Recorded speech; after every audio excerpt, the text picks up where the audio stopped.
ABP माझाच्या इम्पॅक्टची। Pune महानगरपालिकेतील एका वैद्यकीय महिला अधिकाऱ्याला भाजप पदाधिकारी ओंकार कदमने दमदाटी आणि छळ केल्याचा प्रकार समोर आला होता। या प्रकरणी महिला आयोगात तक्रार दाखल केल्यानंतर महापालिकेला जाग आली। या प्रकरणाची बातमी एबीपी माझाने लावून धरली होती।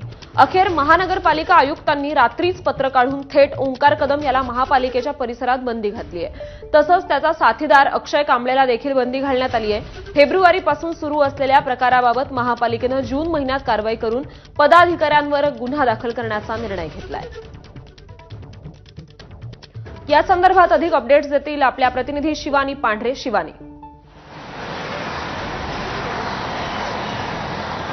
श्रुती, फेब्रुवारी महिन्यापासून हा सगळा प्रकार सुरू होता किंवा त्याच्या आधीपासून हा सगळा प्रकार सुरू होता असंही आपण म्हणू शकतो। कारण फेब्रुवारी महिन्यात महापालिकेकडे नोटीस गेली होती। महापालिकेने पोलिसांना नोटीस दिली होती की हा जो ओंकार कदम आहे तो या परिसरात येतो आणि महिला वैद्यकीय अधिकाऱ्यांना दमदाटी करतो।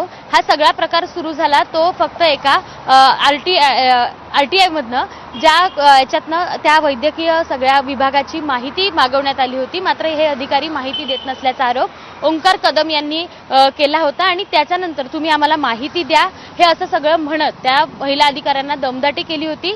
याची तक्रार आहे वारंवार तत्कालीन जे महापालिका आयुक्त होते राजेंद्र भोसले त्यांना या महिला अधिकाऱ्यांना सांगितली होती। त्याच्यानंतर त्यांना पत्र देखील दिलं होतं। मात्र त्या अधिकाऱ्यांनी या सगळ्याबाबत काही कारवाई केल्याचं दिसत नाहीये। साधारण आपण बघितलं तर फेबमध्ये ही सगळी महापालिकेने पोलिसांनाही नोटीस दिली होती की हे सगळेजण असे करतात आणि त्याच्यानंतर हा सगळा प्रकार थांबला नाही म्हणून 16 मेला या महिलेनं अर्थात महिला आयोगाकडे धाव घेतली आणि महिला आयोगात याच्या संदर्भात तक्रार दाखल केली आणि त्यानंतर हा सगळा प्रकार एका अर्थाने समोर आला होता।